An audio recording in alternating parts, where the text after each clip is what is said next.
Ladies and gentlemen, are you ready to make 2024 your best September elk season yet? If you answered yes, my friends, you are in the right place. From the Western Huntsman Podcast and brought to you by Phelps Game Calls, welcome to the School of September, the most comprehensive September elk hunting podcast on the planet. Listen in to some of the world's most prolific elk hunters joining us to talk about strategy, calling elk, spot and stock, and closing the deal on some of our wildest dreams. From the Broken Tine Studio to your knowledge toolbox, let's get one step closer to notching that tag. Ladies and gentlemen, welcome to this episode of School of September from the Western Huntsman Podcast. I'm Jim Huntsman, your host, coming at you from the Broken Tine Studio and brought to you by Eastman's Hunting Journals. I appreciate you guys tuning in. I am, you know me, I love the School of September series. And for this month's installment, I just so happen to have my favorite taxidermist on the planet, who is going to talk to us about how we're going to take care of our elk once you, the listener, have gone through and listened to all the School of September episodes and become an expert level elk hunter, which I know you're going to be. You are then going to be left with the dilemma of having a downed elk in front of you, and now you got to know what to do with that sucker, man. And I think that's something that we all focus on, how to get an arrow in an elk. Or, some of your rifle, for us rifle hunters, getting a bullet in it, whatever. You guys know what I'm trying to get at here. I'm getting tongue-tied just thinking about it. I get excited. But we don't talk enough about what to do with that animal once it's down. And I'm telling you, it's like overwhelming sometimes, especially because we're excited. There's like just a lot of emotion going on, all that work you put in, and here we are sitting in front of or standing over a 700, 800 pound animal in the backcountry or either way. Well, I don't know. Joel, have you seen this where people are like, they're getting the elk in whole in the back of their truck? And I don't know how people are doing that. They've got to have a John Deere up there or something. But anyways, Joel Swecker with Black River Taxidermy, and I've called his taxidermy shop just about every name under the sun in multiple different episodes on this show. He claims I called it Blackstone Taxidermy once, but I don't think I did. I may have, though. But so maybe those times I stand corrected of all that, and I am the proud owner of one of the nicest skunk hides you'll ever see because I got it from Joel. You know what I did with that thing, dude? Did I ever tell you the story? You told me you scared the hell out of your wife or your kid or one of your daughters or something. All three of them, man. My wife and girls. I stuffed it with a T-shirt and put it over on this log, and they all came walking out. This is when we lived in the fifth wheel on the old property there, and they're like, "Oh, there's a skunk!" And so I went running over there, acting like it was alive, and they're like, "No, Dad, you're gonna get sprayed!" And I tackled it and jumped on it, and I'm like rolling around with it, and they were like screaming at top of their lungs, thinking that I was going to get sprayed by this skunk. And so I had a pretty good laugh at it, and they were mad at me for about an hour. But anyway, it was worth it, man. So Joel Swecker from what's that? That was like Boone and Crockett. That was a Boone and Crockett skunk hide too. That was a big one. That is a big skunk, man. He's over there. I haven't, you could see behind me. I haven't actually, the whole house is getting remodeled. We're living in, and it feels like it's taken my entire life, but the studio is the last one to get it. So all I did was I hung that bear skin behind me and that little banner. And I've got my buddy gave me that otter there, AJ McAvetti, who was my Idaho realtor, gave me that otter he trapped. And so I haven't busted out the skunk, but usually I want the skunk in the background because it's just cool. And I've used it for all sorts of cool videos. So nice. So how you doing, brother? I appreciate you joining me for this. By the way, I said your name, right? Joel Swecker with Black River Taxidermy for this episode. The finest taxidermist in all of Washington. Is that? Oh, yeah. Okay. That's appropriate, right? I try. Sure. We'll go with that. No, man, I know good work when I see one. And not only is Joel One heck of a taxidermist. He's also a firefighter. He's serving his community. He's also active with the coalition over there in Washington. What is the name? That it's such a long name. The Washington Coalition for Conservation Close. or Yeah, the Conservation Coalition of Washington. Conservation And Coalition of Washington. Yeah. yeah, I'm one of the founding members. Me and me and Mike were on your podcast years ago, Yep. with the spring bear, and we come to find out that there was several other guys that were kind of trying to do the same thing and were fighting it. And so there's 6 of us that actually grassrooted that program, and so it's kind of taken off where it's at now, and we've added a few other people, and so it's growing by leaps and bounds, and Yeah. so I'm proud to be a part of that. So I think I these had days Gary Strasberg on. What's that? Yeah, your old buddy Gary. Yes, sir. I like Gary, man.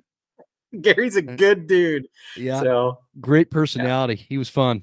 How is that going? Before we jump into the elk stuff, how is everything going with just a quick overview for you listeners that might not be up to speed with Washington, but in the last few years they've lost their spring bear season. They've had this infiltration on their wild game commission of these pro that's not the way to put it, actually. The anti-hunting type. These animal activists have kind of infiltrated the Wild Game Commission and kind of created quite a mess over there, man. And you guys are doing something about it at the grassroots level. And I think that you are setting a really good example as to, the future for the rest of us in the country, because that stuff's not just going to stay in Washington or California or Colorado. It's going to move to all the other Western states. Give us kind of like a quick recap. Yeah, right now the biggest thing that's going on is they are trying to without going in great detail, they're trying to alter the bear and cougar take. They're still trying to do that. They had the most recent meeting, the commissioner meeting that they had very good, the fishing game. I need to be really, really clear on this to the listeners, is that the Department of Fish and Wildlife is not bad. It's the commissioning board that we have our issues with. Yeah. And it's not everybody on the commissioning. On the commission, there's about 4 of them that are just hardcore anti-hunters. And to your face and everything, and we've talked to them, they will tell you no, they're not, but their actions speak differently. But where I'm going with that is their own biologists, who they haven't employed, who are doing a very, very good job, have basically told them that, the numbers are there. They're not being impacted by current hunting stuff. The management is well handled. Everything is being done, and they're still trying to fight reasons to shut it down or to get it. More recently, they have now what they're fighting is they have literally ticked off the tribes, which is not good. So the tribes are very well funded. They have a lot of pull in that. And so the tribes actually, even though they like to act independent of everybody else, they are really one of our biggest allies right now. Yeah. They are doing some tremendous things. They have come in and said, you guys can't do this. We were not a part of any of this planning. And so that has been really advantageous to us in our fight. And then, like all other Western states, the big thing that's coming up is the wolf thing. The biologists and the Fish and Game Department are making presentations and recommendations that the wolves get dropped from endangered to sensitive. And that does not change any take. We still can't take wolves. We still can't do anything. All it does is it allows for easier mitigation process for those that are seeing the impact of wolves. Yeah. And the wolf people are losing their minds about this. They think that we're going to, kill all the wolves, and then, anybody that pays attention to any hunting or social media that's going on knows what happened recently with a guy and a wolf. And so they're taking full advantage of that and saying that that's how we all are. And so it's just a black eye. It's a black eye. So, Howl for Wildlife, we've worked close with Charles and those guys over there. And so there's a big petition now with 40 organizations and companies have now basically said that we are very much against what occurred there, and that we are not for that. And we're making our bold statements to that. And so we have a next commissioning meeting come up here in a couple days. And They're going to be talking about a lot of that. And so we're getting a lot of our guys, including Mike Hurst. He is going to be public speaking there on that. And I cannot wait to hear that speech because I've seen it in writing, and he's a savage. He's to He the is a point, and savage. he's I love it. Yeah, he is. So it's so we are seeing good. So to answer your long-winded answer to your question, we're doing good stuff, and we are seeing an impact. We had a lot of negative Nancy's out there saying, "Oh, you guys aren't going to do crap. Nothing you guys are going to do is change it." And I very much beg to differ. And even the commissioners on the board that we agree with have said, they've reiterated to us many times, they're like, "You guys are making a difference. You're stopping a lot of stuff from going through."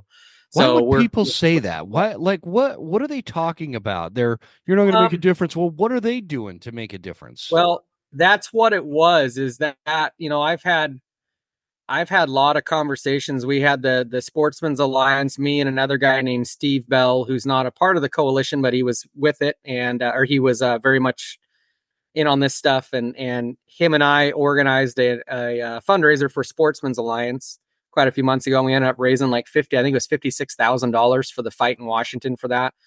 And I ran into a lot of guys there that wanted to sit there and talk to us about it. And there's a lot of dogs going to the end of their chain and barking.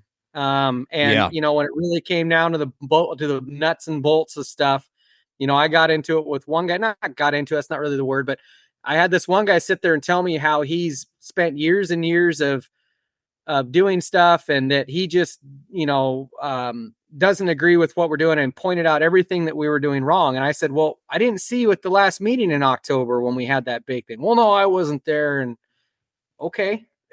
So everything you said just negated that there's no shortage of those guys. And I think, to answer your question, I think there's two reasons why. I think that they have had a bitter, me and Mike, you've talked to Mike, we were really discouraged after they took Spring Bear from us. And I can see where people get really discouraged on that. So I think there's that aspect of it. And I think the other aspect of it is, I think people are flat out, this is going to sound a touch arrogant, I think people are jealous that we have organized as a group. We have come together. We're making a change. Where they're seeing a difference. And I think that, I'm not shooting a 6.5 Creedmoor, so someone's got to friggin' badmouth me because I'm not. It's the same type of thing. It's like, they want to bitch about something. So I don't know, but all I can say is, man, is get involved. And you are exactly right.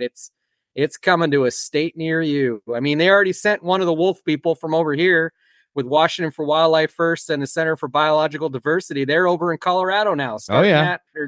That whole thing. So and the thing with that, man, like Colorado 10 years ago, you would have never thought Colorado would have a problem dealing with the anti-hunting movement. And now here it is. It's like the front lines. Washington and Colorado are the two battleground states, if you will. Since it's an election year, I'll use election year type terminology. They're like battleground states. And I don't understand that the problem that we run into as hunters, and it always boils down to ego, man. And ego is the thing that gets in our way every freaking time. We've got these guys that are like, oh, well, I didn't think to start the coalition myself, or, oh, I don't like the way you're running it. I know better because I've done this a million times. It's just like, and I've made this comparison a million times. People get so hot and bothered about their opinion on what kind of sidearm to carry while bow hunting in grizzly country. And they'll go on and on until they're red in the face, but yet none of them have been charged by a grizzly bear. And so, how do they have such a strong opinion on what's going to work and what's not? Like you'd have to get charged 100 fucking times to have that strong of an opinion. You know what I mean? I don't get it, man. This ego thing, it just gets in our way, and we're all guilty of it to some extent, except for you, Joel. You're not guilty of anything. No. But easy. It's just that ego part of it. It's mind boggling, man. It's just like mind freaking boggling. I can't. I try to not drop F-bombs in School of September episodes, man, and I already have like 2 of them. Have you met my buddy Andy Elliott from the Broadside podcast? So I think I did. Yeah. I don't know if I've met him, but I think we've talked. You should. He's a cool dude. Anyway, he got into this, and it's still one of my, like, it was so epic. we had the Conservation Coalition of Washington has a Facebook page, and this guy gets on there, and this guy is a notorious. A couple of the guys, Gary Strasberg knew who he was. There's a couple other guys that said, "Oh yeah, that guy's just a shit starter." That's all he is. He's a keyboard warrior that just wants to argue, and he doesn't, and it's not productive. And so he was starting to talk to Andy on an online or on the threads on Facebook, and he went on this guy just went on this rant how everything we're doing wasn't going to work and blah blah blah. And Andy had prefaced that thread with, "Man, if you just get involved and send these emails, that's going to do more than what you think. Just don't send a bot email, do it and write it up yourself." So this guy goes on this rant. It's like a page long thing. And Andy replies back to him and it says, "Do you know in the time that you just wasted your breath typing to me, you could have wrote 15 letters to these commissioners and it probably would have done more productive than sitting here acting like an idiot on Facebook?" Yeah, and it was seriously. just shut him down. He's deadly accurate though, man. Like, come on. What is the point of all that shit? You could mic drop on Facebook. It happened. Yeah, that's awesome. Yeah, no, that guy needed to hear that. But he probably won't learn from it. That's the thing is people won't learn. Like, I'll have like a productive conversation with somebody I disagree with, and then I feel like we made some headway. Then the next day they're dropping the same shit on somebody else. It's like, man, okay. We're just our own worst enemy sometimes, man. I've been really frustrated lately.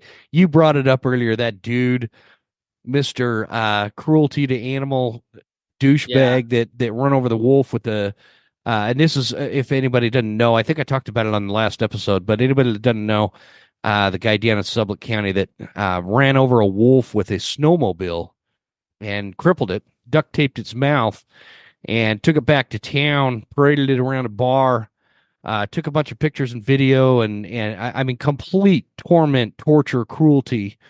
And then took it out back and shot it. And the pro-wolf activist folks and the animal activists, these folks are just having an absolute heyday.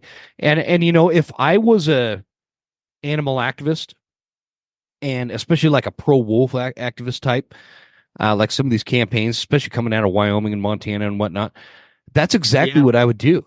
I would take that video and those pictures, and I would absolutely turn them, blow it way out of proportion, and paint every hunter as if that's what they want to do, and that's exactly what they're doing, and it's going to work. It's set us back a decade, man. I'm so upset with that guy.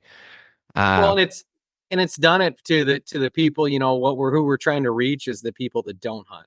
Yeah, exactly. We're trying to get and that's the thing that's so frustrating is that the two sides have already been drawn. And the two sides, the antis know that they know that, and then the hunters know that is just everybody, any guy that truly calls himself a sportsman is going to know that that's wrong.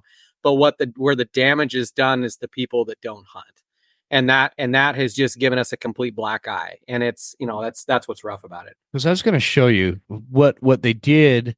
I made a comment. I don't know if I could find it here in the. Of course, it's not going to. It's been pulling up every time I get on here, but now it's not getting because I want to talk about it.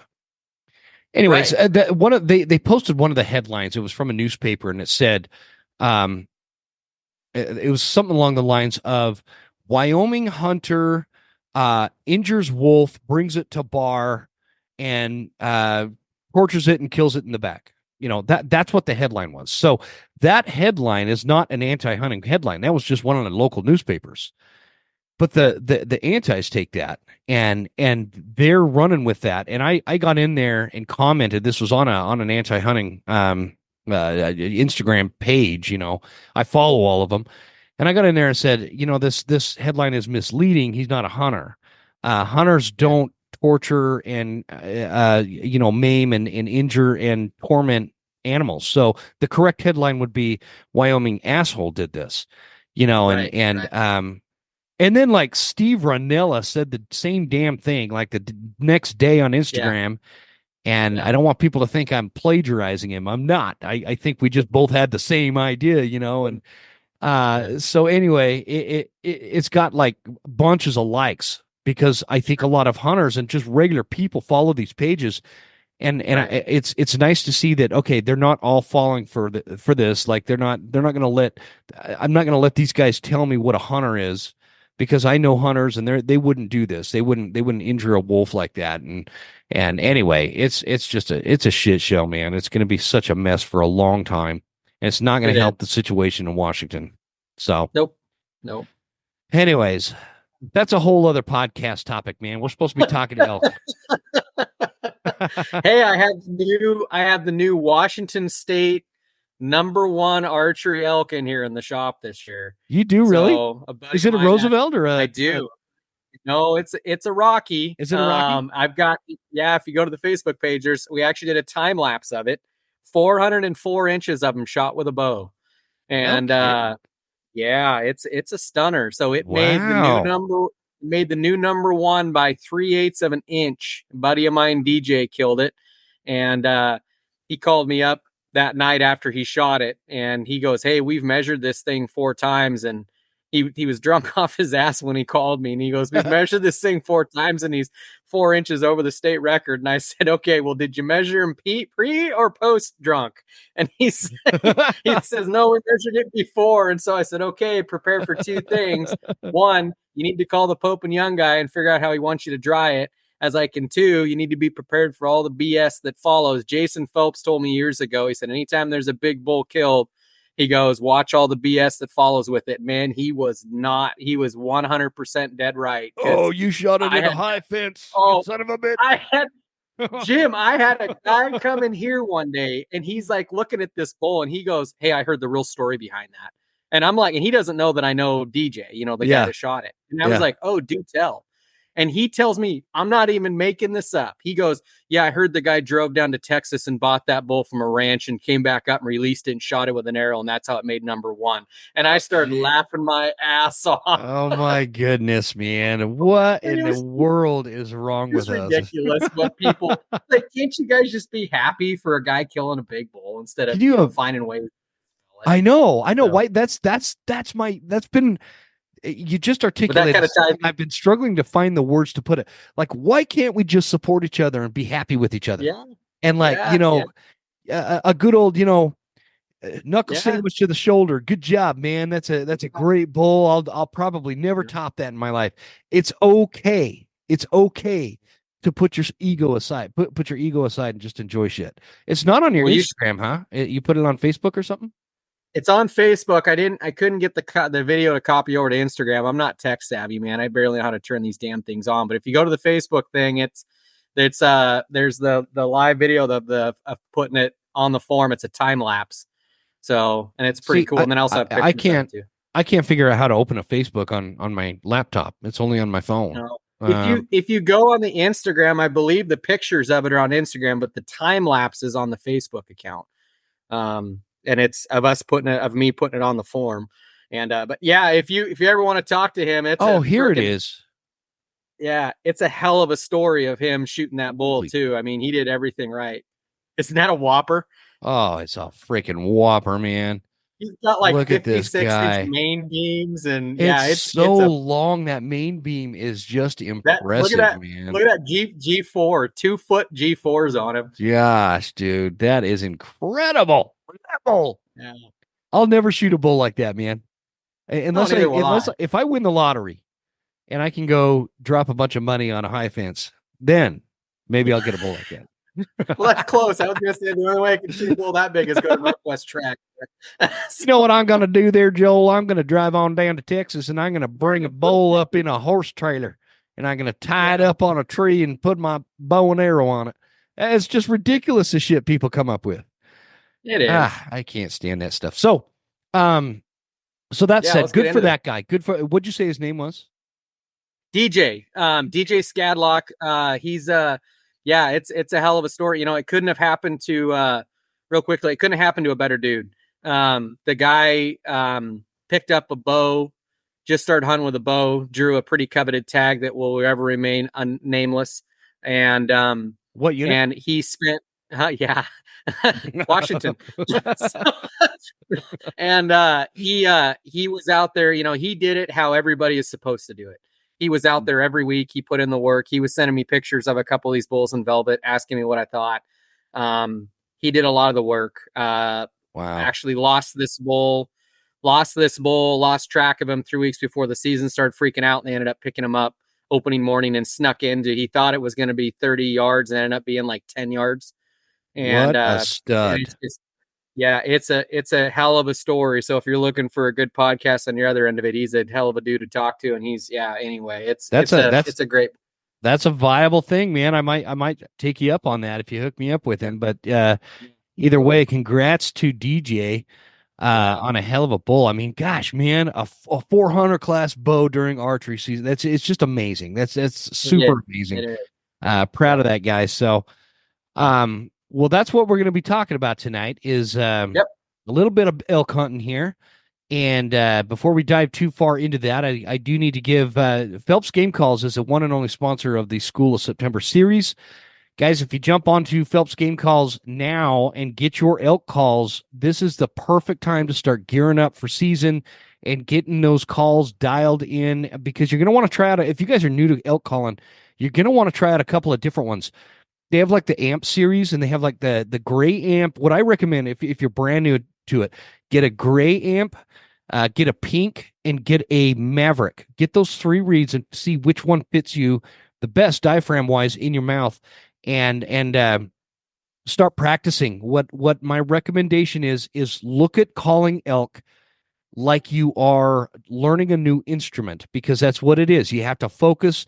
You need 10 minutes a day and put it together, and just like whether you're in the truck or locking yourself in a closet or just out in the backyard bugging your neighbors, give it a good 10 minutes a day for a few weeks, and you'll find that you'll have this figured out. Learn cow sounds and learn your locate bugle and learn how to lip ball and learn how to chuckle. Those are the things that will carry you in September, and I do it all with Phelps Game Calls. So that's where you can get all your calls.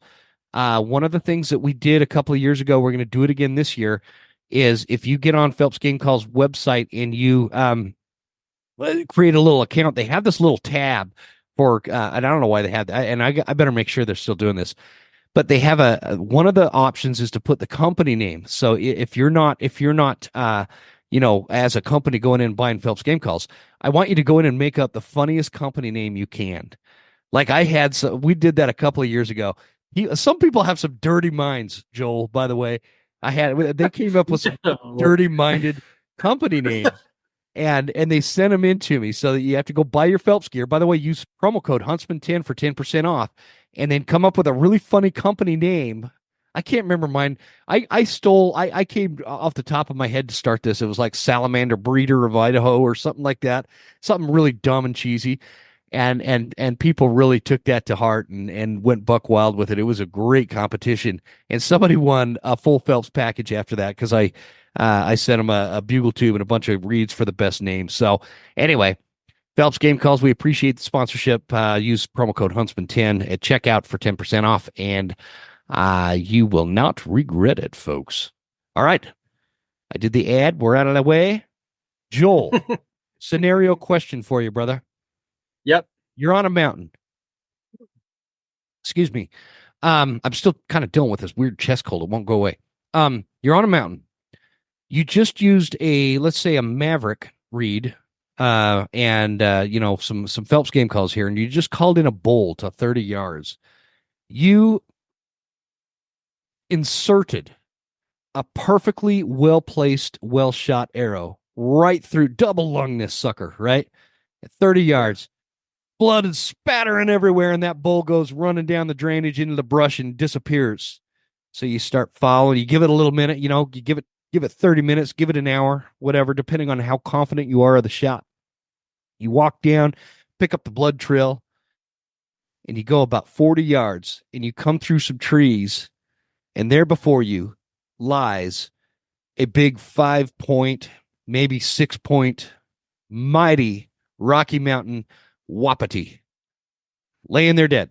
You just killed yourself a bull.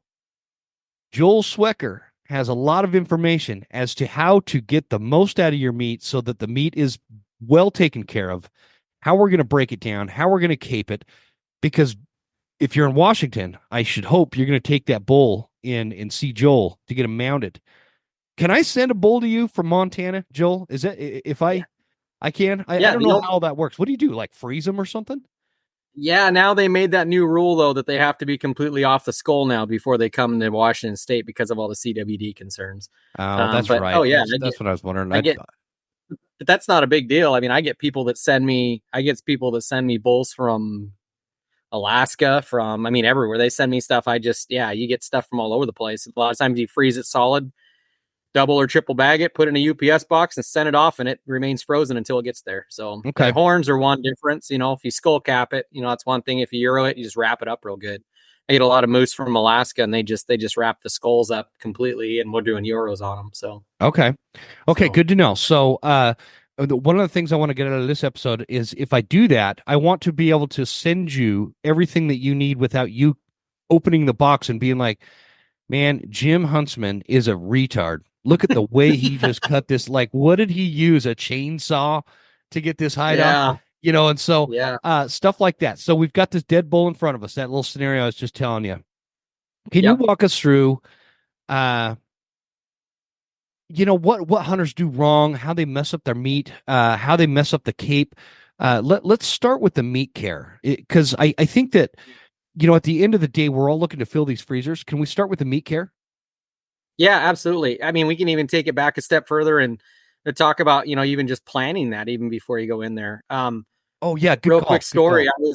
I was in Idaho, I don't know, a couple years ago. Don't go to Idaho. You're going to like this, Jim. Don't go to Idaho. There's no elk there. But no, there's not. We were probably in, I was with my uncle and my two cousins, and they're mule people. So we're in on mules, and we're probably in 8 or 9 miles. And this guy comes walking up to us, and he's got a pack on that's like over his head, like 6 inches. I mean, he looks like he's going for goats. And so we're sitting there talking to him, and he's in by himself.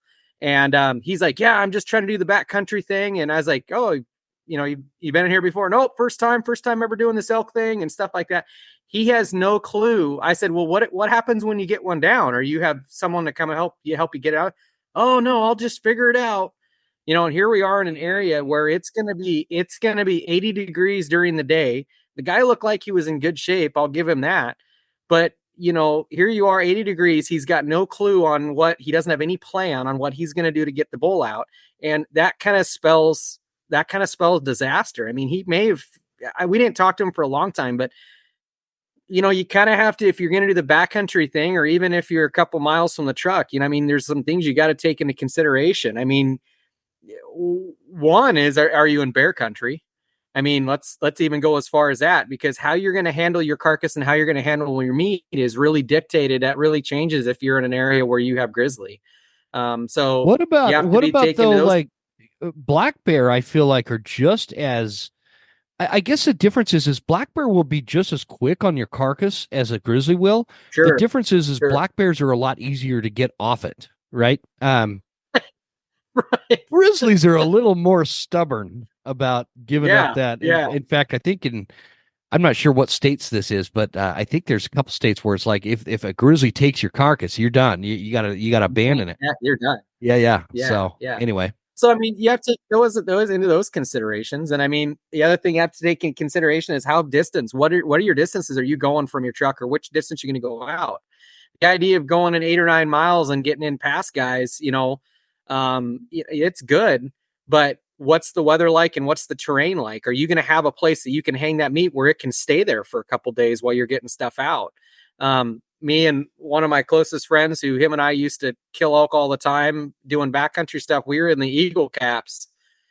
Oh, I don't know how many years ago this was. It had to have been back in the early 2000s. And here we are 15 miles in, and it's 90 degrees out during the daytime. And we're like, man, if we get a bull down, this is going to be some real challenge. So you gotta keep that mindset in before you just go in there to get an animal on the ground and have that plan ready to go. So, going back to your scenario, if he's quite a ways back there, and where we're talking about the terrain too, if you're hunting timber draws and you have access to creek bottoms, stuff like that, boy, that's good. But some of the biggest bulls I killed a bull years ago in Idaho that's up in sage. There isn't a tree within a long, long ways. And it's like, what do you do then?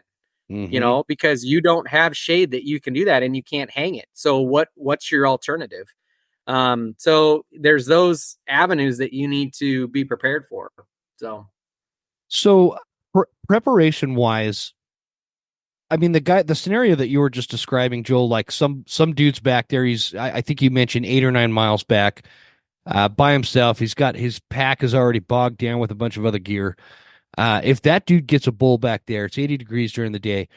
That almost for sure, that guy is going to have a bunch of spoiled meat. He's going to lose some. Sure. Yeah. For sure. Yeah. If it's that hot, I mean, it just doesn't. That's the thing with, and a lot of people don't realize this, but and especially what I found, Joel, is mule deer and elk. They are quick to go bad. They are quick to sour, especially in that kind of circumstances. So, when you say like preparation, do you think that guy had a plan? Like if he had a bull down, you said his plan was he'll figure it out. Yeah, that's what he told us. Is he goes, well, yeah, I guess I'll figure it out. And it's like, well, you okay? Yeah, you're gonna figure out on probably getting yourself a ticket because you just wasted all the meat, and it's there's laws against that. I mean, I don't know if you're trying. I don't think they ticket you, right? But anyway, beside the point. What other type of preparation? So that's just basically I kind of got us off point there. That's implying that when you're going into an area to hunt, and whether you think you have a 1% shot or an 80% shot of getting an elk on the ground, have some kind of contingency, right? Where we've got maybe a team of horses that's a phone call away, or some friends that you can count on that say, hey, I'm 8 miles back. I got a bull down. It's 80 degrees. Can you guys come and help me pack this sucker out? Stuff like that. Yeah. That kind of plan, not a let's get in the back country and figure it out from there when you don't have any cell service, and in reach seems like it takes an hour to get a text message back, know. Right. So, what else you hit besides that? Like, go ahead. Yeah. No, I just saying, you hit it on the head. Is like, have a plan for having someone to come help. If you're in there with a group of guys, when we used to go into Idaho, there was me and 3 other dudes. And when some guy got a bull down, it was all hands on deck. Yeah. And everybody, and honestly, and we'll get into that a little bit later, depending on your butchering skills, if you're doing quarters with bone in, it's probably going to take everybody, all 4 of us. If you're, being careful and you're doing bone out, and you're, taking every ounce of meat that you can, but you're doing bone out and you can pack those evenly, we were able to get a whole bull out, including the Cape, with 3 people. Now, I had a couple buddies that were, manimals, they could put some serious weight on their back. But, the other option for those that don't have that is, if you have packers lined up, there are people in several of the big Western states that you can call and they can come in with horses, but you need to make sure and have that lined up before that occurs, because there are a lot of those that they say that, and then you call them and they're like, oh, it's going to be 2 or 3 days because we're packing out 3 others. Well, that's spoiled meat. So, get that lined up well before. So what about types of game bags? Like you were talking about, okay, we've got, like where I hunt, most of the areas I'm going to be able to find a little, a spring or a creek in the bottom of a drainage where it's really shaded, and it's usually, like, no kidding, 10, 15 degrees cooler down there than it is up on the top. Right. And so, I have that luxury of quartering an elk out and packing it down to the bottom of the drainage and hanging it over a creek. And that'll keep it nice and cool. That's going to buy me a lot of time. What about, like, is there a right game bag in your mind or a wrong game bag in your mind with your experience? Obviously, guys, I'm talking to somebody that's an expert with all this stuff. So, that you would recommend over, like just the cheap cheesecloth or whatever that you say or you see out there. Yeah. Talk to us about that. Yep, I wouldn't even touch the cheesecloths. And back in the day, they have their place if you're, deer hunting and you just want to kind of somewhat keep it clean and you're getting to a cooler right away. As far as like the backcountry stuff, getting quarters down, any amount of time that you're going to hang it, they're absolutely worthless. The ones you go to, a small sports store, even the big ones, and they have a bin there with 99-cent cheesecloth bags. They're worthless. They're absolutely worthless. And the reason why they're worthless is because they look really tight thread until you get some meat in there. And then what happens is that stretches out, and everything from flies to mosquitoes to everything else can still lay their eggs in there. The other problem that you run into is that it's cotton. And so when that meat or when that quarter starts to dispel some of its plasma and its blood and everything else, it sticks to it and you take it off and now you have cotton threads all over it. Yeah. So I've had that happen. You have an extra, yep. So now you have an extra element of that going on. The best ones that are out there, I could use to name one company that had them because they were kind of starting it, and now just about everybody has them, and I think it's really good. I like the Kuyu bags, the nylon, the tight nylon. Born and Raised, those guys came out with a really good one. They're real strong. They have like a ripstop nylon. You essentially want something that is tight thread that no bugs are going to be able to get through, but yet you can still have air movement. And I really like, like the Born and Raised guys. What I like about theirs is it zips open lengthwise, and so you can actually, nice. instead of just the end, you can literally lay, if you have a bone-in quarter, you can literally set it in there, and then you can zip the thing up, and it has hanging tabs on it and stuff like that. And so theirs is, and the material is really, nothing's going to get through it with the exception of like water and air and stuff like that. So I like those. There's several other companies, Caribou, King, or what the name is that company? Caribou Packs, they have, or meat bags, they have a really cool kit that, if you buy an elk bag, and that's one thing is that, if you're going out and you have this in your kit, don't get 4 quarter bags, get like 6. And the reason why is because you're going to have your main 4 quarters. If you put your back straps, your fronts are going to be lighter than your hinds, right? Mm-hmm. So a lot of times I'll put like my rib meat and my spare meat in my fronts because they're going to be lighter anyway. And then you have my buddy always called them the tender vittles. So you have your heart, your back straps, and your loins, right? Your tenderloins. And he liked to keep it separate from everywhere else. So if you have a smaller bag, you put all those in there, and then we're kind of jumping ahead of ourselves a little bit.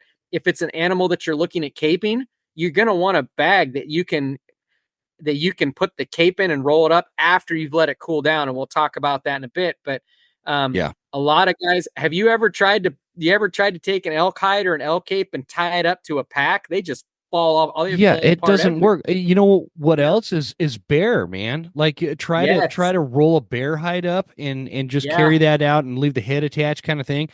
I felt like I was wearing a dress the last time I tried that without putting it in a bag because it fell down and it's whacking against like it made a mess of me, covered in blood. Back to the game bag real quick, man. I guess a point that I would want to make as just part like a suggestion. One of the things I hear a lot is, well, I don't want to spend a bunch of money on that. Yeah, and these are usually the same people that are dropping a fortune on packs and whatever. Right. The thing is, guys, is if you get those little like cheap cheesecloth or other cheap kind of products for the game bags, they're only going to last you one time. I bought a more expensive set, and when I say expensive set, they were still only like $60. Yeah. And that's not bad for good game bags because I tell you what, I've had deer, I've had bear. I don't think I put elk in that. No, I know I haven't in that particular set, but I've had a bunch of they're washable. So the point is I just reuse them and reuse them and reuse them. So you're gonna still spend $10-$20 on the cheap shit, and you're gonna have to replace it every time. Or you go get those more expensive ones. It's going to take better care of your meat. It's going to keep the bugs out, the bacteria out. It's going to take, it's going to keep them breathable and without cloth sticking to your meat. It's going to keep them cleaner. Like that's what I like about those elk collective bags I have. Like you can lay them in the dirt, but you're not getting dirt all over your meat. It's protecting everything, but yet they're still breathable. I don't know what the science is there, but they work. And so anyway, you just what I do. I fill up a little 5-gallon bucket full of hot water and laundry detergent, and I stick them in there and I let that sit for like an hour, and then I'll come back and I'll replace the water and detergent again, and I'll just shake it around. You could throw them in the washing machine and save yourself a lot of ass ache, but I like to do it the hard way. And this is what I do, and I do that a couple times. They're clean, they smell good, they're not like stained, and I reuse them. Yep. So yeah, man. Do you butcher yourself? Do you butcher your own meat, Joel? I do. I cut all my own meat. In the shop here, we have a massive walk-in freezer. So it's a 12 by 10 walk-in freezer. And then right next to it, is a 10x8 walk-in cooler. And we use the cooler mostly for, when we defrost hides. If you just set a hide out, kind of going down the taxidermy thing, if you set a hide out like a big bear hide or big elk hide, by the time the inside is thawed out, the outside is going to start rotting. It takes that long. Oh, wow. So we set the hides in the cooler and do a slow defrost on them over a period of about 3 or 4 days. And that way we ensure that everything still stays below, your bacteria starts growing big time at 37 degrees or higher. So some places, is that the breakdown? Okay. Yeah. So some places, if you look on Google or anything else, they'll tell you 40 degrees, and that's not what I found. I found about 37 degrees is kind of the cutoff point for me. I've put a hide in a 35-degree fridge, a deer hide, and I left it in there for 2 weeks, and it was still totally fine oh, wow. So anyway, to answer your question, yeah, what I do is I come back and I throw my meat in my cooler, and I will let elk hang for 12 days. And then my cooler sits at about 34 degrees. I hung a bear, one of my bears last year, brought it back to the shop, butchered it out, bone in. I halved it and I put it in the cooler, and it hung in there for 14 days. And I'm telling you what, that was some of the best meat. It changes too. You can tell a difference. Oh, totally. When you hang them. That's nothing. Oh yeah. And I tell people, I'm like, go over and give it a flick, give the carcass a flick when you first put it in there. And it's kind of a thunk thunk. After about 10 days, everything turns really deep brick red, and go over and give that meat and it just is like a boom. I know. And it tastes better, man. Oh man, it's so much better. That's nothing, man. Dude. Did you hear that episode I did with James Nash, the Six Ranch podcast? Yeah. Dude, he's crazy. He's like, everybody's worried about bacteria and shit. And he lets that stuff hang all winter long, and it's fine. And he just did a video a couple days ago he's like, oh yeah, this whitetail quarter's been hanging for like 6 months or something like that. It was something crazy. I like that guy, man. He's so much fun to follow. I want to do it. I should have done it with that second bear that I killed this last year, because that was a 350-pound bear, and he had hams on him like you wouldn't believe. And I was honestly thinking about trying to do like a really aged, like just keep it in the cooler, obviously, but just see how long I can hang that sucker and then cut into it and see what it'd be interesting. Like, especially in your case, because you've got the room there with the cooler. Yeah. I'd love to do that. I'd love to build like a cooler, because we cut our own meat too. But the reason I asked you that actually initially was as a guy that is a taxidermist and you cut your own meat, you've been doing this a long time. Do you have an opinion on bone in versus bone out? Because that's a question I get a lot. And honestly, man, I've never deboned an animal. I just get them off the mountain, bone in, and that's just what I've always done. So what's your take on that? So my take on this and my experience shows is that the quickest thing in a carcass that goes bad is the bone marrow in a elk, and particularly like a black bear carcass. The bone marrow goes bad quickest. And so you've ever heard the term bone sour? So you will have, and what happens is that starts in the marrow, because any heat in there without circulation, natural, perfusion of the animal when it's alive, without that occurring, that bone marrow almost instantly is starting to go. And so what happens is that bone marrow goes sour, and it taints everything from the bone out. And so, the bone in, bone out, it's kind of up to you. If I'm close to a road, or if I'm close to where I can get the mountain bike to and get the out, a lot of times I will leave the bone in an elk just for the mere sake of being able to have some structure to it. So when I put it on a game card or something like that, then it's fine. If I am in the backcountry and we're talking, a pretty good hike out, absolutely, I'm taking the bone out. Absolutely. So do you have like because it's really hard to describe how to do that. I think that's one of my hesitations with doing a bone out method is like, I don't really know how to do that. You know what I mean? I've watched some videos on it. I cut my own meat, so I think I could figure it out and I'd be fine. Sure. But I'm curious if you have like a resource for that you would be your go-to to like that makes it, because you know how it is, man. It'll be Yeah. August 15th, okay? And I'm gonna be like, okay, this year I'm gonna try the bone out method. I'm gonna debone up on the mountain, make my life a little easier packing it out or whatever. Watch a video, and then a month goes by, you got an elk on the ground or something, and it's like, oh shit, I forgot what I just watched in that video a month ago. You know what I mean? Yeah. And so it's like, Yeah. I'm just curious if because I don't have like a mentor I could take out with me that's done that a bunch. I've just never done it. I don't ever do the bone out on any animal. I haven't looked at like resource phase. I'm sure they're out there. I mean, YouTube's got everything now, but For sure, the yeah. way, I mean, the only way, I mean, I kind of learned by process of doing it with a couple of the guys I was hunting with were doing it. And so I kind of learned it. And it's kind of the same gutting or gutless, and it's Mm. kind of the same principles. For elk, I'm always doing gutless. I don't gut them. So I'll strip them right down there. I'll even take the rib meat, and you can do that.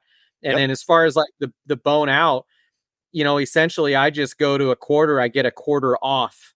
And then so I'll get the hind off, and I'll either set it on a tarp that I have there, or I'll hang it up, and I'll literally just start drawing a single incision line right down that leg bone, starting back by the hock and go all the way down through the femur, and just peel that meat all the way off that bone. And then that whole Okay, thing goes so into. that was my question. So you're doing like Yep. one line. You're not Yep. following like the muscle group down to a No. T getting to the bone, huh? Okay. Unless the only time that I would do that, where I would take individual muscles off, where you're taking the ham off the back of that, if it's like 90 degrees out and you need to get that thing cooled off quick, then I can sometimes partition out some of those cuts. But for the most part, if it's cool out and I know that I can get that hung up and get some airflow around it, then I will just make an incision down. Sometimes I'll cut the shanks off if I'm taking the bone out, the shank meat, because it's Yeah, really yeah. stringy. About the only thing it's good for is pepperoni, unless you do a slow cook on it in the Dog in food, the crock brother. pot. Yep. And so I'll kind of do that, but for the most part, it's I don't usually separate the muscle groups. And then the nice thing about that is when you get back to your shop and you're going to cut your own, you take that out, you can still see how everything's laid out, so you know what you're dealing with. Do you So it's sorry, did I cut you off there? nope, nope. When you do that, is there a way that you're placing it inside the game bag so it's not like all balled up, and so like the inside of the meat is like just holding all that heat? Or is there, well, let me ask you this one first. Let's say it's and I'm going off of what usually Septembers look like in my neck of the woods. Let's say it's a mild 70-degree day. So by the time that sun starts sinking low, we can get down to 55, 60 degrees before it gets dark. Is there when you debone it, do you lay it out flat like on that tarp or something to let the heat release for a minute, so that, because Yes. I've always been concerned about it, like when you ball it up, No, it's you're gonna exactly ball right. up in the game bag, and so I'm curious what your thoughts are on that to help that heat release.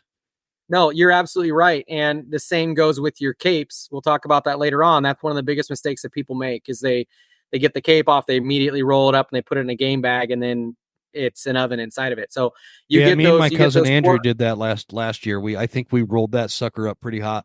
It wasn't, dude. but in our defense, Joel, it was like freaking.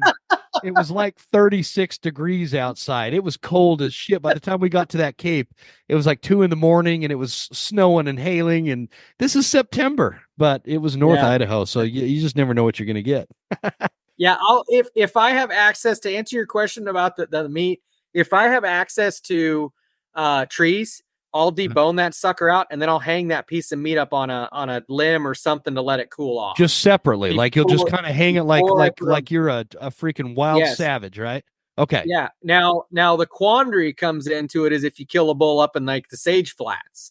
Yeah. And a lot of times you can do one of two things. If you've got a pretty good wind going, or even a slight breeze, find a kind of fairly open area, put a tarp down and lay that meat on there. And that will, just to open it up where you've made that incision, just open it, just flay it right open up and let that cool down there, or even your quarters.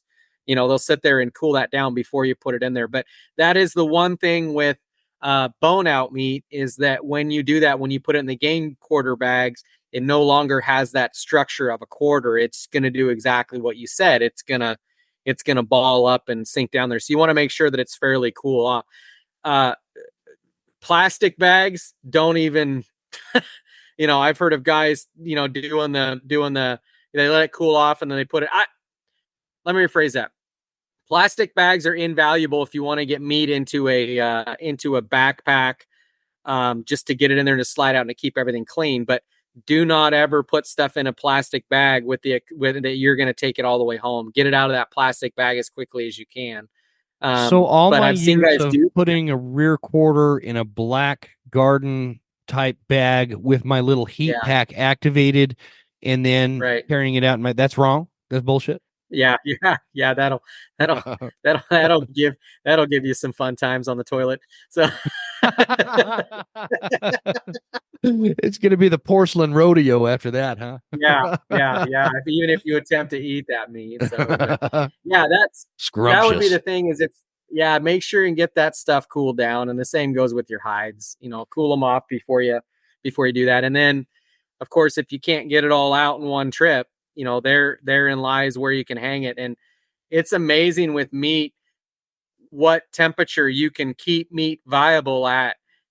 It's not, I would rather have an 80-degree day with a slight breeze than a 50-degree day with no breeze. No kidding, really? Oh man, that breeze, if you get that meat hanging in a breeze, you're money, because it just cools it off, and that viscera level on the outside of those quarters too, between basically the hide and the meat, when that kind of like crusts over, it creates a seal, and all your meat is sealed in there. And you can even do that with cuts. So if you take like the round off the back of a elk hind and you put it in a bag and it's on the outside of the bag and you put everything on top of it, even making those cuts around it, that thing will get like a crust on the outside, and it's kind of seals that up and it keeps that meat really well. And it's as long as you have a good breeze. And that's why you were talking about creeks. They're naturally cooler in creek bottoms. Yeah. One thing that creeks produce is they produce a little bit of a breeze. Yes, they do. So that's the other thing I pack in my pack, because you're dealing with flies. And in some places in Idaho where we went, the hornets I've never seen anything like it in my life.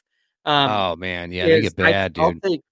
I'll take a little container of black pepper, and once I get stuff hung up, if I'm going to be packing out with one load, I'll take black pepper and just sprinkle it on the outside of the bag, and that keeps the flies and the bugs and everything. They don't like black pepper at all. So that's interesting. I wonder if that would work on yellow jackets too. That would probably work with yellow jackets, right? Like, sure, those things are the bane of my existence during elk season. Yeah. Oh man, you can't fight them. I figured out you can't fight them. No. Yeah, if it was legal and it wasn't such a fire hazard, I would take a fucking flamethrower like they used in World War II in the island hopping campaigns, and that's what I would use on the yellow jack. I hate those suckers like with a passion. They always get me. Yeah. One more question about the debone part, real quick. Yep. When you the reason why I'll put it this way, sometimes when we're in that scenario that I described where we're standing over an elk, right? And you just put in all this work, you put in all this miles. Maybe you're like 7 days into a pretty tough hunt, and finally it happens. And like, I think your mind starts messing with you. Like your head starts messing with you with like, okay, this hunt is over. I need to get all this off the mountain as fast as I can, back to the truck as soon as I can. I'm so tired. I'm so over this. I need to get this all back. Is there like a big time difference between deboning and not deboning? Because that's, I think, again, going back by my cousin's bull last year, it was like, man, we just need to let's just get this off the mountain because it was taking forever, kind of thing. And so what's the time difference between deboning and just boning? And a lot of people listening to this are going to be like, dude, you ask some dumbass questions sometimes, but I am a dumbass. So I'm curious. No. I think a lot of that is dependent on if you've done it before. If you're doing it by yourself the first time, it's probably going to take you, man, if you've already got the quarters off and you're talking about just getting meat off the bone, I mean, seriously, I think it would probably take you about an hour to debone everything. An You hour know, per the quarter, long or just bones. a?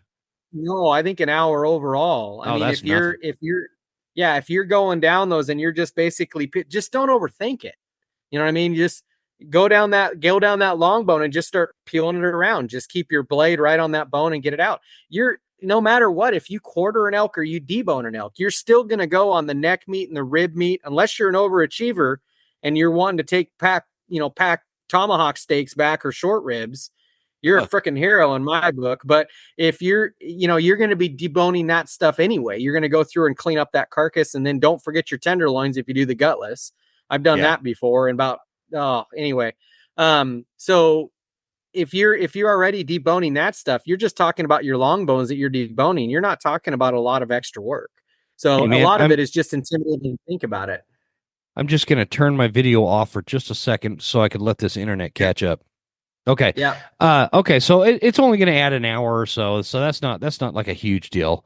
I'm cool with that. I just like, I don't know what it must have been like some YouTube video or something I was watching. They were deboning and they're like, oh yeah, prepare for this to add 3 to 4 hours to your pack out or something like that. And I'm like, man, that's not worth it. I'd rather just have the extra weight and get it out of there faster. But if it's only an hour difference, I mean, I'll figure it out.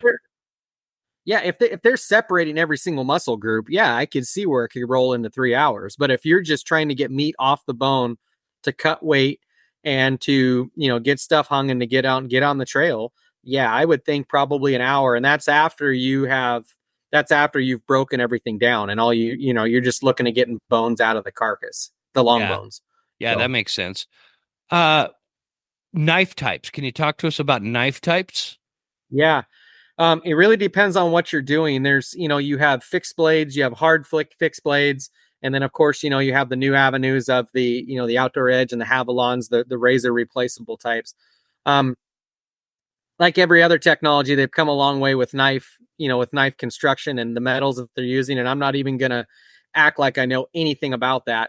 But I do know that one of my biggest complaints when I was younger is you take a hard fixed blade in there, or you take a folding knife in there, and what's your one complaint? It loses its edge, It's right? dull, yeah. So so now they have some that say you can do a whole elk, without losing its edge. I'd still like to see that. And I know my way around knife and knife work, but still, it's kind of like I would find that really hard to believe. So if you're bringing a fixed blade, and there's some really nice ones out there, bring some way of sharpening that or touching that blade up, especially if you're going Yeah. to be dealing with caping something out. Um, my only and the one advantage to the fixed blades is they have, they're all a much harder metal. So when you're getting through joints, um, if you're not using a saw, which you really, if you're good at knowing where all your joints are at, you don't need to have a saw with you at all. You can get through everything. I get through everything. I did a elk last year. I did the entire thing with a Havalon with 2 blades, Yeah. and Yeah. I just You and really I don't need just that found saw. the joint. No, and I just found the joints and separated right there. But it is nice when you have a hard fixed blade to get to those joints a little bit better. Yeah. Um, so you have That's my those, and one then you have complaint with those replaceable bladed knives is they're a little flimsy on the joints, but they are. it's like you got to take the good with the bad. You know, Yep. they're always sharp. You know They're what I mean? always sharp, Just and they're always sharp. light. I mean, that's They're the thing. I lightweight. mean, Yep. yeah, the Havalons are. I like the Havalon. I've used the Havalon forever. I really like it. I don't use them in the shop, but that's what I have in my kill kit. My only complaint with the Havalon is that, man, the blades are kind of flimsy. So Yeah. nothing like going in after the tenderloins and snap, and now you got a blade in there. You don't know where the hell it's at, I know, and man. And then you want to try to and peel that out. You yeah, are risking your yeah. safety. No, Right. And so that's the one thing. Outdoor Edge sells one that's pretty nice. That's, that has a reinforced spine on it. That's a really nice, but boy, the blades are sure expensive. So replaceable. you have, yeah, they're replaceable, but they're really expensive. It's almost Yeah. like, my gosh, you could spend, by the time you buy some replaceable blades, you could almost get some of these real nice, true fixed blade knives or the folding knives. So, Yeah. Yeah, for sure. Um, so yeah, I just got this package of these CR CRKT, which these new knives that we've got kind of through Eastman's, and they're pretty badass, man. Let me see if I could pull this back up because I wanted to give everybody you guys should check them out if you're interested in knives. It's crkt.com. Trying to figure out Columbia River Knife something. What is the name? Yeah, I can't Columbia remember. River. What was it? Columbia River Knife and Tool is what we were looking at. Yeah, knife and tool. Yeah. So I've got the hatchet and I've got this little it's a pocket knife, then I've got this bigger like Skinner knife. And these are pretty slick knives, and I'm pretty excited. I just got the package. So all I know is I'm pretty excited because I remember how I told you, man, like I'm pretty cheap. Like I was buying the Gerber replaceable blade knives and stuff like that. And they're good, man. They do a good job. Yeah. But like this CRKT knife and tool, like it's pretty high end stuff, and I'm pretty excited to kind of dig into it. I'm going to use them on the bear hunt. I've got 2 bear hunts coming up. I've got Montana, which is spot and stock, and then I've got Idaho, which is I'm going to be doing a bait barrel, and my buddy Kevin Estella is coming from Fieldcraft Survival. Yes, sir. He's coming. Me and him are going to be up on the mountain chasing a bear on a barrel. But I'm going to take these CRKT knives again, Columbia River Knife and Tool. They're brand new here, and I just want to like give them a shout out because it looks like we might have a good partnership with these guys because it's good product, made in America, kind of stuff. Yeah. So, yeah, man. Okay, so let's kind of switch gears from that. Yeah. Okay, so we're talking meat care. What about my cousin Andrew is a great example. Last year he got his first bull, happened to be a big 6-point. Okay. He's all excited. And he's texting me up a storm, and we're having this conversation because we have those Zoleo devices instead of like the InReach, and so they just kind of Bluetooth to your phone. But just like the InReaches, sometimes the text messages like cross paths without telling each other. And so he's like, he keeps sending me all these text messages. Hey man, I got a bull down. Can you come and help me? Man, I will buy you a pack of beer if you come and help me. I'll buy you beer and a bottle of whiskey. The deal just kept getting better and better. Little did he know, I had already texted him, I am on my way. I know right where you're at, and so anyway, I go up and meet him. And he's just, beside himself excited. He's got this great 6-point bull down, big old herd bull. And he's wanting to get this thing mounted, like a shoulder mount kind of thing. And so he was kind of asking me, he's like, dude, what do I do? So Joel, I've never shot a good enough freaking elk to have, I'm weird, man. I'm cheap. I don't want to go blow a bunch of money on a mount unless it's the Mac Daddy of all bull elk. Well, and Andrews was like, I'd probably consider mounting that one, right? It's big old herd bull. So anyway, he was prouder than a vegan on the Capitol steps. He was, man. He was, and I was super proud of him, and he was just super excited. It was like, a vegan in a food court in San Francisco. And that's saying something, man. Anyway, he's asking me, how do I cut this to cape it right? And I'm like, dude, I don't know. I think we make this little cross cut under the chest and, go this way and that way. And, you gotta kind of write in cursive the name Jim somewhere in there. No, I don't know. The point is when somebody's in that situation, what do you tell them? How are you going to cut this bull up so that the taxidermist is happy and you get a really good product out of it? Yeah. So, I mean, even before we get on to that point, even if you are going on a hunt where you think there's a chance, or shoot, I've seen guys go out on state ground, just want to go hit and up, go elk hunting. They don't care what they shoot, and they end up shooting a freaking monster. And then they're like, oh, I know, right? So like, get an I'm idea. happy with a spike, man, but I'm not going to mount. I'm personally not going to mount a spike. Right. So I just got done mounting up 2 cows, believe it or not, 2 cow shoulders. I saw that but wasn't that a youth hunt? Now, those are for some, some kids, but man, I'm telling you what, How Those cool kids is were more that? jacked about that than I've seen guys come in here with record book bulls. So it was pretty awesome. But That's anyway, awesome. yeah, make sure that if it's an area, if you've got a hunt planned and you think there's a good chance potentially for a decent bull, or you've been scouting and you've got this bull in mind, one, have a taxidermist in mind. The busiest time for us as taxidermists is between the months. I mean, we take 90% of our intake in 2 months time. So sometimes if we get busy, we're going to call it, where we're not going to take someone new. So make sure that you have someone lined up. The second thing is make sure you know how that taxidermist wants that elk cut. Now, they're pretty universal for the most part, and we'll kind of talk about that, some of the cuts that you can take it to anybody.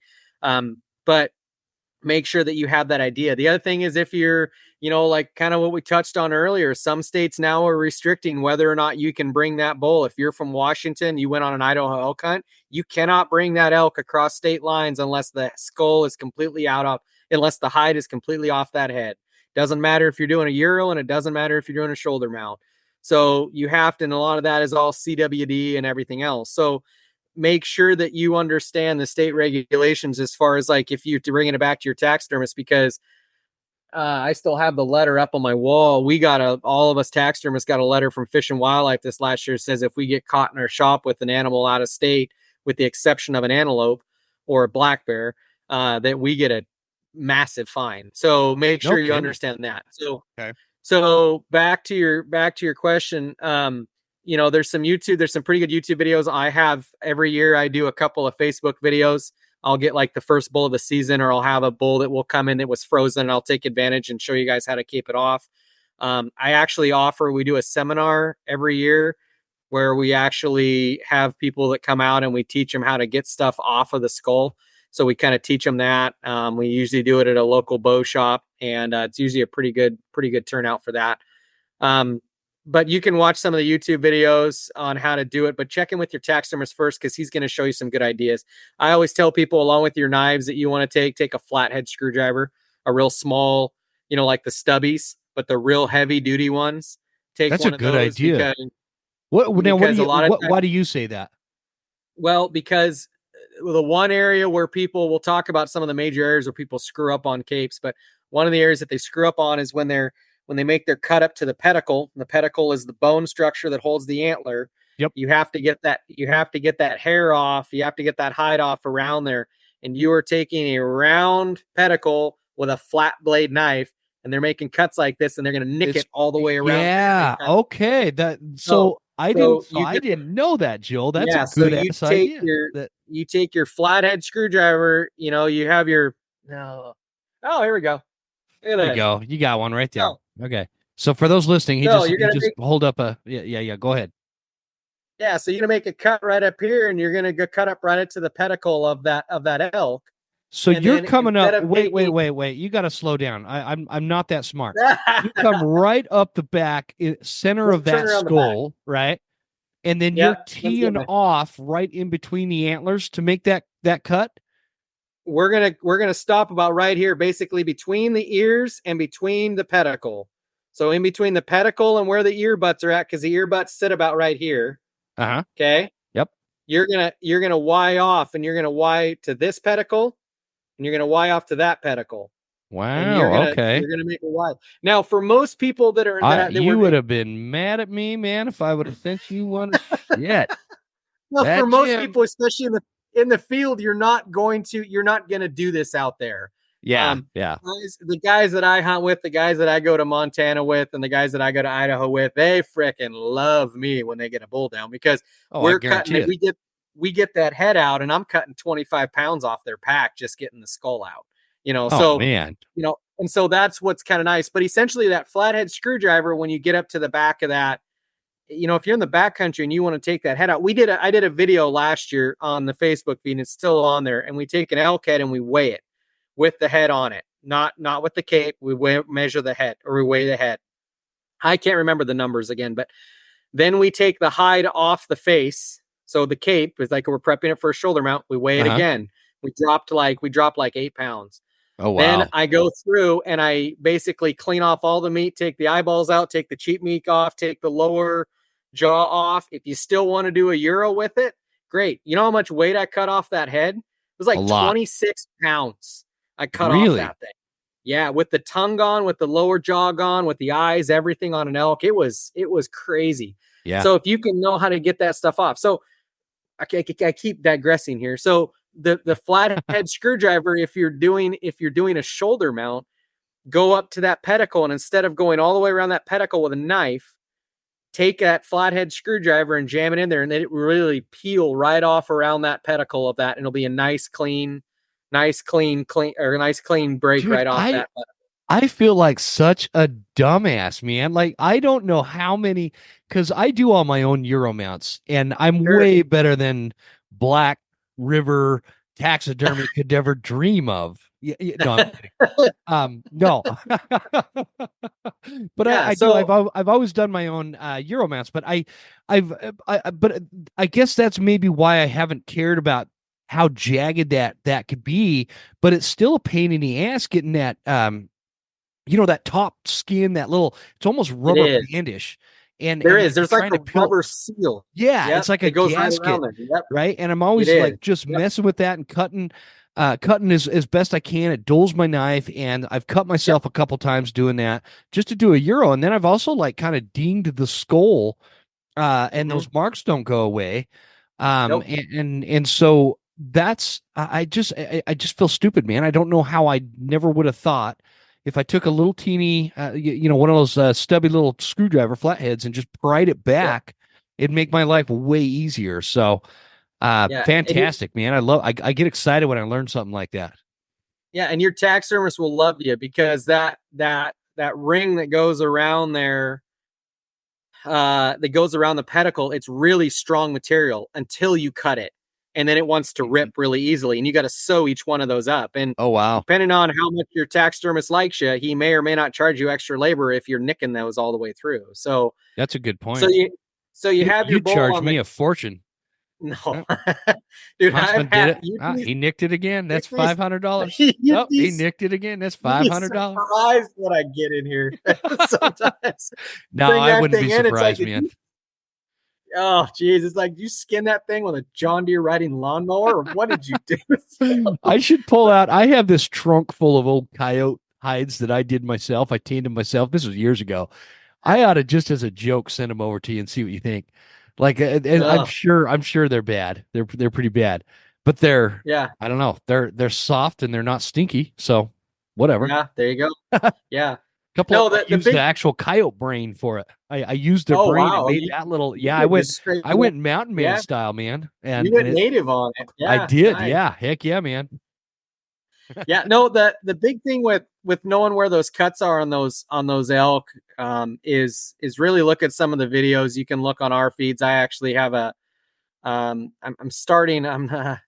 I'm hesitant because I got so much time on my hands these days, but people are trying to get me to do a YouTube video or a YouTube channel of basically doing that kind of stuff and showing them how to do it. And you should, man. The other thing that I'm working on right now, I was trying to couple it with a game bag company, was that you're going to get a little, I'm hesitant to even say it because I don't want someone to take my idea, but they probably will anyway. Well, didn't you just get that patent approved on it? So you're good. Oh, no. That's something different on those skull things. You just got the patent approved. Yeah. Before you announce it on this show. Okay. Yep. So, and what it is it's a laminated index card, and it has black bear on one side and ungulates, which would be deer elk, on the other side.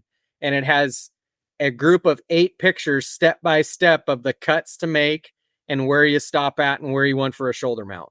And that will be on a ring. So it can you can put it on the ring of your pack. You can put it on the ring of in your kill kit.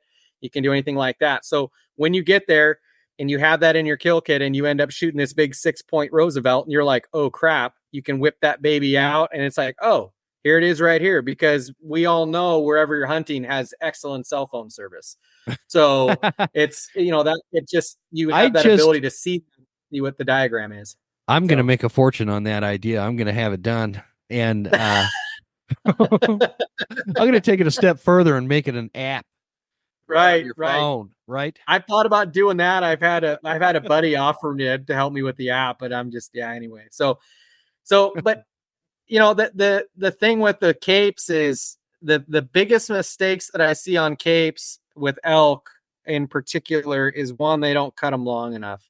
And they don't cut them long enough up in the shoulders. Where they don't cut them long enough is they cut the brisket off too short. I was trying to see if I had that diagram here. All the slack from a elk shoulder mount, the forms that we use is not up in the shoulder, it's down in the brisket. And those that have hunted elk and killed elk, they know what I'm talking about. Is down by the brisket, you get that dark patch of hair and it starts to get kind of curly. Yep. And I will get people that will bring in capes and there's no dark patch at all and it's too short. Do you want all of that dark? Do you want the whole? Yeah, I patch? want it down. Honestly, the best thing to do is when you get an elk on the ground, the very first cut you should do is you should ring it. You should go all the way around the circumference of the body of the elk, and that should be your cut for your taxidermist. And everything forward is going to your taxidermist. Wait. Hold on. So all the way around the circumference of the elk, like right about where that brisket bone rib cage kind of thing ends, would you say halfway from between front and rear leg? Yeah, so where that sternum ends, where the sternum. That's I drew a blank.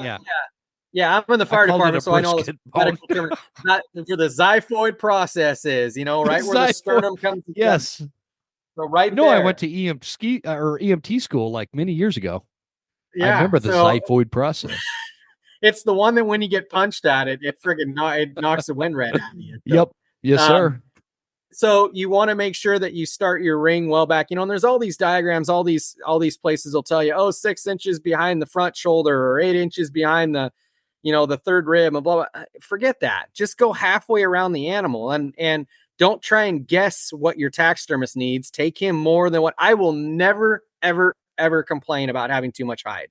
Yeah. I will have all kinds of things to say about too little a hide, because that means that either you're not getting a shoulder mount because it's too short, or we have to highly modify a form, which is going to cost you way more money than if you had just gone another 3 or 4 inches back. The other thing too is the forms now these days have really changed. So a lot of these elk shoulder mounts, I wish I could show you here, but I can't. I've got a couple up on the wall right now, and they have these they call them leg forms. Mm-hmm. And instead of just the front shoulder, they have like part of the leg.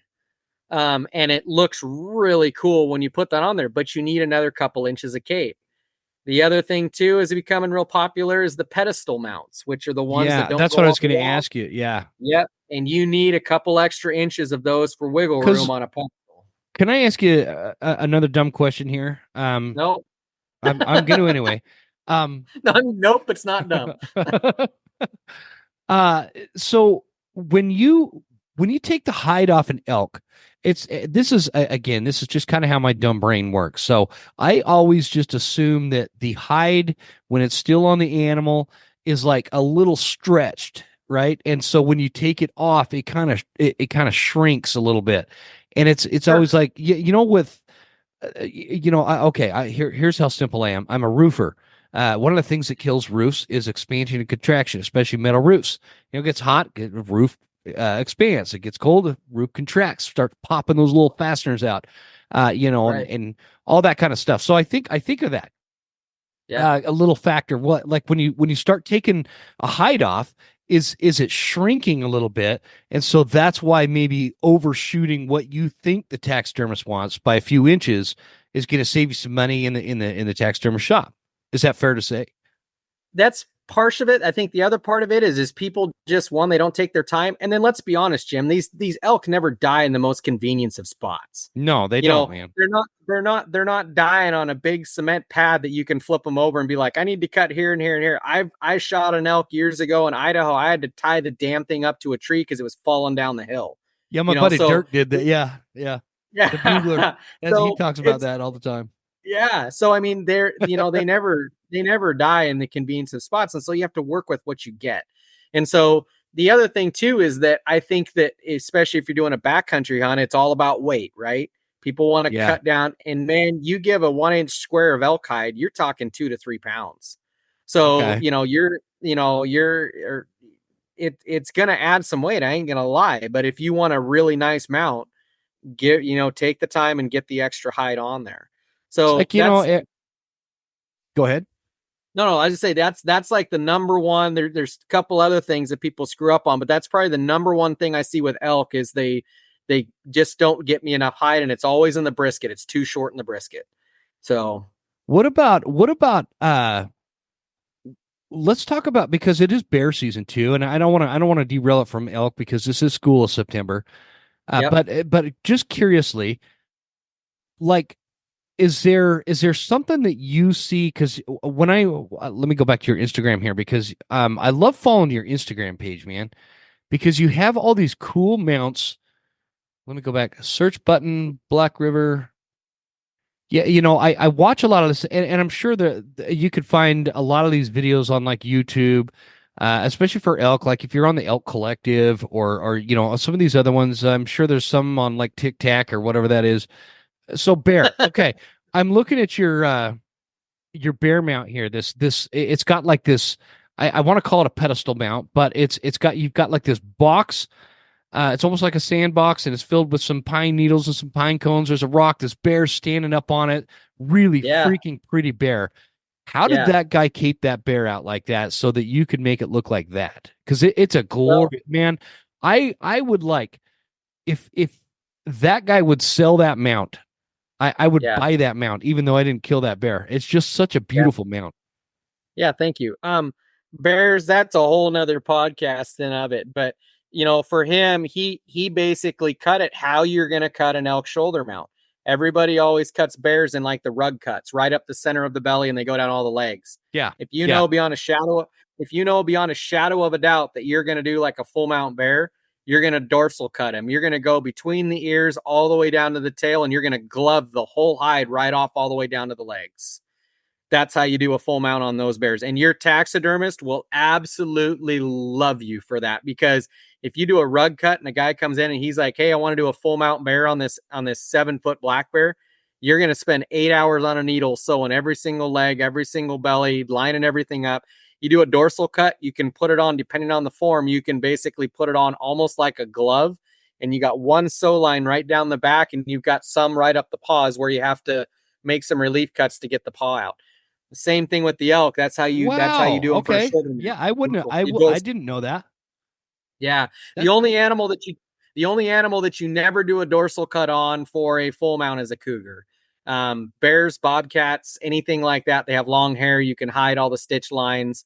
It makes them look, everything lines up right. Cougar, you never do a dorsal cut on just because you'll be able to see it. So Okay, sorry. I that hit the lose me? wire on my headphones here, so I don't Oh, know okay. what that last part you said there. There we No, go. Got him. I just saying the only animal you don't do a dorsal cut on is a cougar. So Okay. I did hear that part. That's right about where my arm hit the wire. So sorry about the delay, folks. It's what happens. Um.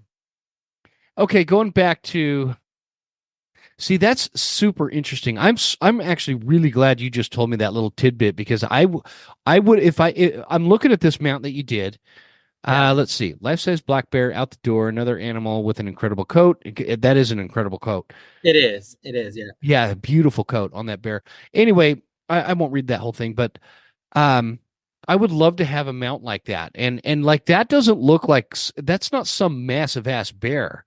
No. It's just a good bear, and It that's is. a perfect, because if you got some massive bear, it would take up a lot of space anyway. Yeah. That's perfect. So I would have never thought to do that kind of cut on that. Right. I had a great question for you, and I got sidetracked by knocking my wire out there. Um, what else? Like, let me ask you this, man. One of the things I've always wondered is, as a taxidermist, Mhm. is there like a baseline minimum you think people should bring animals in terms of like trophy level?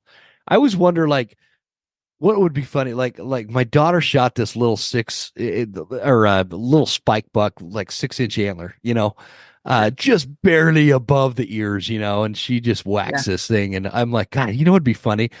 I had to take that over to like somebody like Joel and be like, Yeah. do a big glorious shoulder mount on this. Yeah, Yeah. Yeah. like, do you ever Yeah. get game animals where you're like, man, that dude should not have brought that to me. He's kind of wasting his money or something like that. That you could warn people No. about. No, never. And that kind of sounds like a typical response, oh no, you don't want it. No, I seriously, I have, I shot a bull in Oregon years ago. It's one of the smallest bulls I've ever killed. It's a little tiny, it's the smallest 5-point you've ever seen in your life. I swear to God. But the story behind it was incredible. Like this bull That's the thing is, yeah. This bull bugled in my face, and I'm not kidding you, Jim. I could feel his breath hitting me. Oh yeah, So, I and know exactly what you mean. I love that. It was an incredible experience. So that's what I tell people. There's 3 reasons why people get taxidermy work. 1 is size, 2 is experience, and 3 is they have too much money. So it's just kind of like it doesn't make a difference. They get grandma mounted. Yeah, I don't. I have mounted up does. I mounted up doe blacktail for gals or for guys that it was their first deer and they're proud as heck about it. I've mounted up spikes for a kid first deer or a guy that's been pursuing an elk all his entire life and he's never got it. And now he's 70 and he shoots old raghorn. He wants a shoulder mount. It doesn't matter to me. I love them all. What does irritate me is when you get people that walk in here and they sit there. Why would someone, that's. And then I just play a joke on him. I said, yeah, well, that kid's got cancer, so shut up, Oh, man. Yeah, that'll shut him right up, man. But I mean, like, it doesn't matter. And there's some guys that I've heard of taxidermists that just, buck shame people. Well, I don't know why you'd mount that. And it's like, no. To be honest with you, sometimes the smaller the animal, the easier it is to do as far as like a shoulder mount. But I've got an Idaho bull. Once we're off here, I'll send you a photo of it. You can put it up on your Instagram if you want. It's an Idaho bull. I can't tell you where it's from out in Idaho. It's going to blow your mind. It's got a club horn on his left side. And I'm not kidding you. That club is about that big around and it comes halfway down the neck of the bull. And we're doing it. Yeah. And it's a massive 6 on the other side. And it's a gal that shot it over there. You'd let me post that? Yeah, oh yeah, you can. It's just about done. I'm gonna post a photo of it here in a couple days. So God, that'd be cool. I love that stuff, man. That's great. Pretty cool. It's pretty cool. Did you say a young lady killed it? Not a young lady, a gal. She's they've been going over there. Her and her husband, they go over there every year and they do fairly well. The ironic thing, and that's something to consider too, is she shot this bull. They always do euros on their bulls, even though they've brought me in some. I'm like, holy cow, you sure you want to do a euro on that? They're big. And this one, she did the same thing. She was just going to do euro and then she changed her mind last minute. So we had to find a cape for her. And so it took a while to find a Rocky Mountain cape that was respective of that bull that came from Idaho. They're all fairly similar, except when you get into the Roosevelt and Rockies, the cape difference is going to be very, very different. But early season and late season are 2 things you kind of deal with. And so usually last year was tough. I didn't get a lot of extra capes in. And that's something to your listeners too, that if you're dealing with a taxidermist, you get a bull down that's in the back. If you get a bull down anywhere, it doesn't matter if it's in the back country or 100 yards from the truck. If it's a mature bull, check with your taxidermist. Me, in my shop, if you bring me a cape, a usable cape for a shoulder mount, from a mature bull. It doesn't have to be a 300 class bull, but as long as it's not a real young raghorn, I will do the euro for free for you in exchange for that cape because I always need spare capes. So those capes have some I'd value take you up on that. I'd totally take it. Can I send you all my stuff frozen? I'll send you keep the cape and you just do a euro for me? Because that'd be awesome, man. Yeah, all right, because we can always use capes because we get enough people that either screw up a cape or we get people that change their mind last year or shoot, we've had guys come in. They're like, "Hey, I shot this bull 10 years ago. I still regret not doing a shoulder mount on it. Do you have any extra capes?" Yeah, we can get you set up. So something like that. That's good to know, man. That's definitely good to know. Whenever I get a guide on the show, like an outfitter, I always ask him. And this is like a public service. I don't say this in any kind of like what is the word for that? Demonizing or conniving way or anything like that. But I ask I ask guides like what their top 3 pet peeves are that clients do.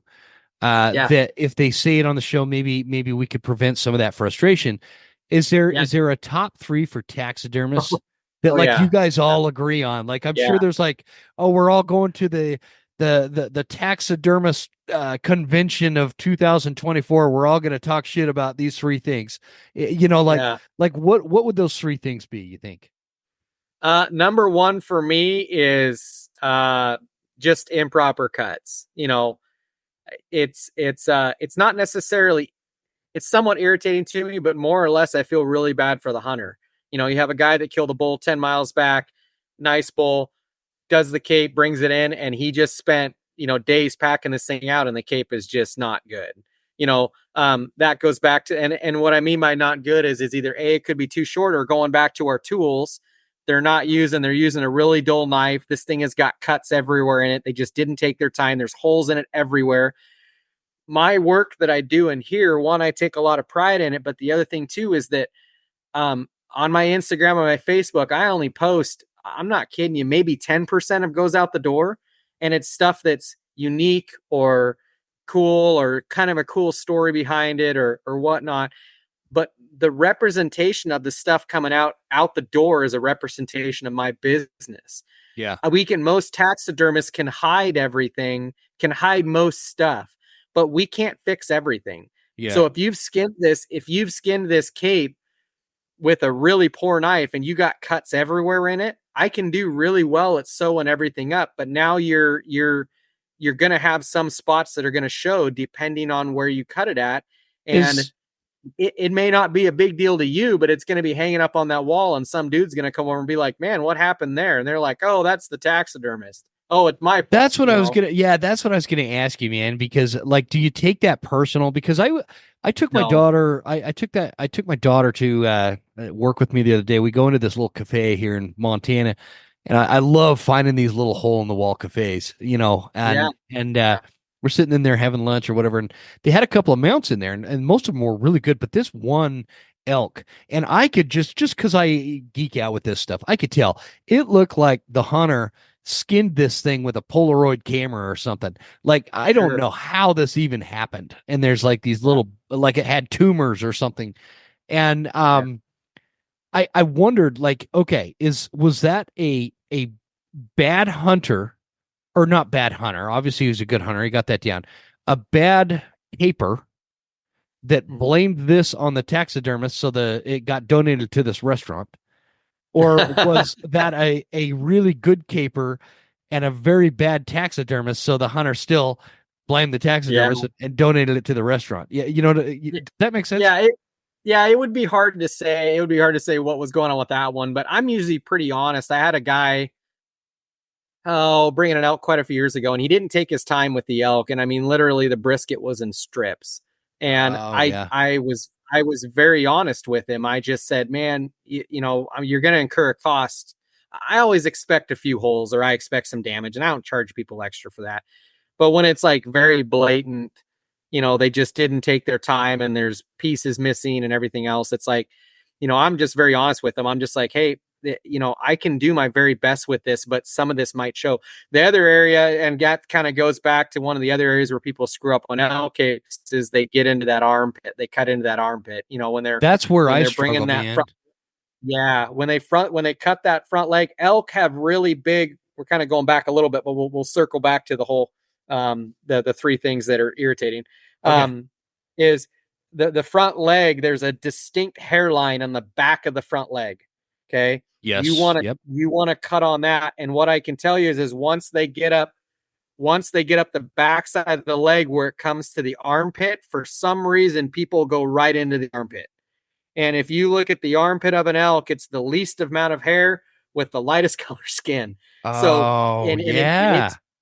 gonna show. So that's what I tell people. I'm like, make that circumference cut on that front leg.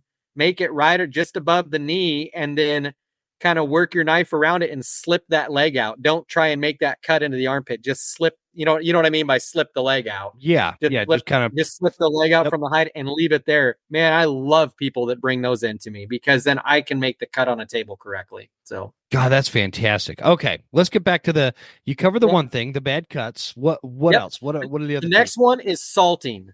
Oh my gosh. You want to get on my bad side really fast? Bring me in a hide that you salted down because you thought that it would save the hide. Who salts them? everybody. I'm sorry. I should take that back. Not everybody. People that okay, let me give you an example. Guy shoots, and it happens with bears a lot.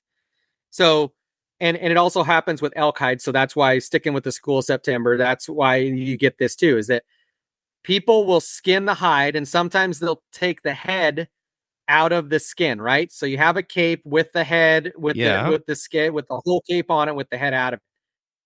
And they're in the back country and they think, oh, I don't want this to go bad. And they dump 10 pounds of salt or 50 pounds of salt on this thing. That salt, when you skin, you know this, anybody that skin any animal, doesn't matter if it's an elk or bear, when you skin an animal in your shop, you still have what they call the rose meat, the sheep meat, all that kind of stuff on there, right? Yeah. Okay. It's still on that. If you salt that, it's not going to do crap, because that salt has to be hitting the hair pedicle line. Not, if you're dumping it on that sheep meat, all it's going to do is preserve that sheep meat, and that hide underneath that red meat's going to rot. It's not going to do anything. Okay. So I learned two things with that. I learned that people still salt their hides before taking it to attack. That sounds nuts to me.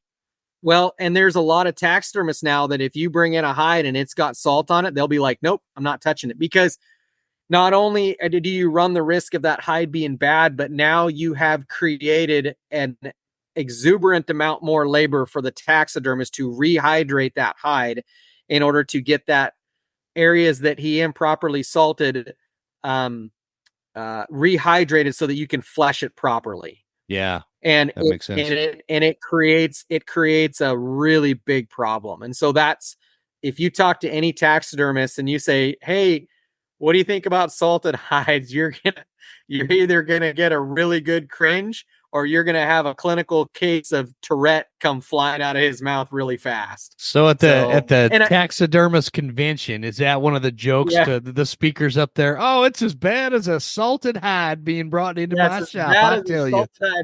Yeah. Now we use, and to be clear, in the taxidermy world, we use a lot of salt. Yeah. We have to salt the hides when we send them to the tannery or in prep for tanning. But we do that after the lips, eyes, and ears have all been turned, and it's going to be completely fleshed to where it's down to the hair pedicle, where we can see the pedicles.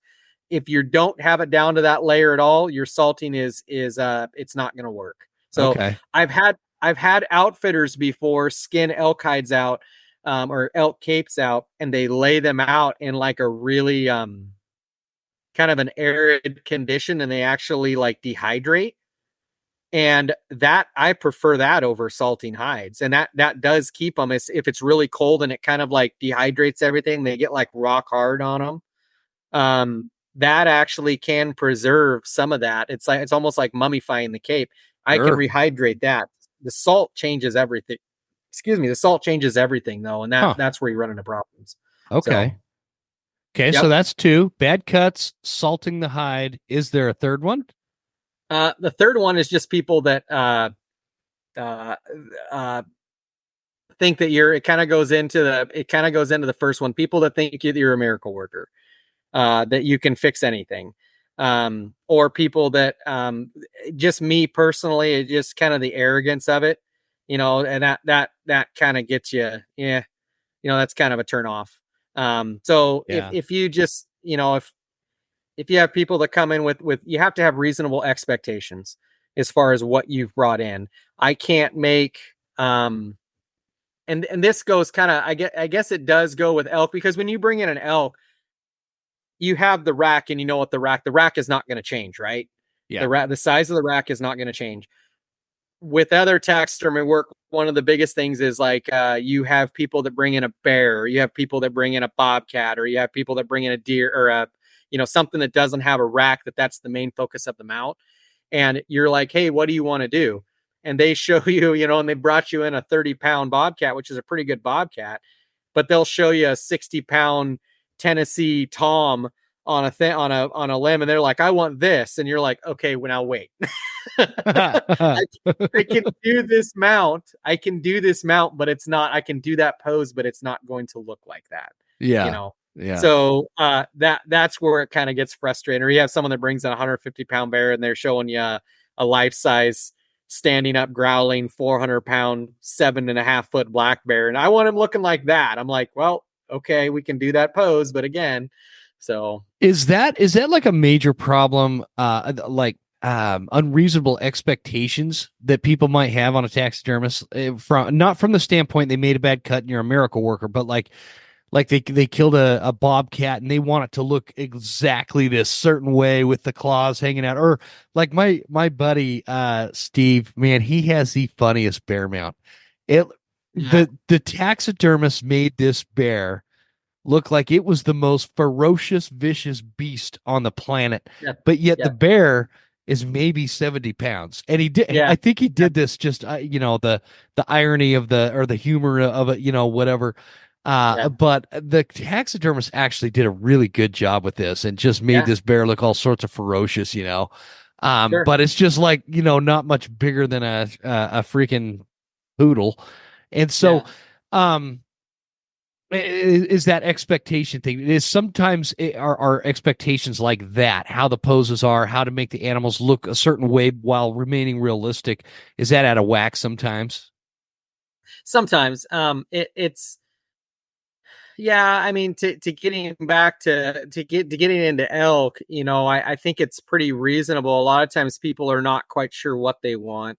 And so that's what you kind of help them along in the process and kind of show them you can do a lot of things. And that's if you have a taxidermist that you're working with that has done this for any amount of time, you can really change the look of an elk, and you can accentuate his good points and you can take away his bad points. You get an elk that's kind of real heavy, but not a long, like I showed you that new Washington State record. You can have one that has 30-inch manes on him, not very long manes, and main beams. And people come in, they're like, well, if they don't have something in mind, that's as a taxidermist, you're kind of giving some suggestions. And so you can change, if someone has something that's not a long main beam bull, you can say, hey, we can fool the eye with this. We can make him look like he's got 50-inch manes on him. And so you can choose certain poses to, one of my most favorite poses that I like doing with these elk is we do it's almost like a 45 degree, or what they call not quite a 90. And we tip the head up a little bit. We put a wrinkle in the end of the nose, and he's not an open mouth. I don't necessarily like open mouth elk, but some people do. And that's cool. And I do them, but it's a closed mouth. We tip his head up, and what it does is it draws the antlers back, and to the eye, you're like, whoa, you can make a 30-inch bull look like a 50-inch bull. Same thing with the ear positions is it's amazing what you can do to the human eye. A lot of people want these elk, ears out front, or they see poses. Well, the problem is if he's a narrow bull and you got these ears out, guess what your eye is focused on? The ears. It's focused on the ears. Yep. If you put those ears back and you pin them back, all of a sudden that rack just kind of goes out. Kind of accentuate. So, yeah, that makes sense, man. I one day I'm gonna mess with you. I'm gonna bring in a spike. I'm gonna be like, Joel, I want this to look like a 350 class bowl, man. Do it right. You take care of me. I'll tie a broomstick to it when you come pick it up. That's a good idea. It surprises me sometimes hearing some of that stuff. I would treat it like, back in the day when I was a strapping young man, Joel, I had a band, and what I noticed is there's like the bands would do a couple of different things, because when you have a band and you're playing all these venues, you kind of get to know all the other bands and all of the way they kind of do things, and you get curious about how other people do things.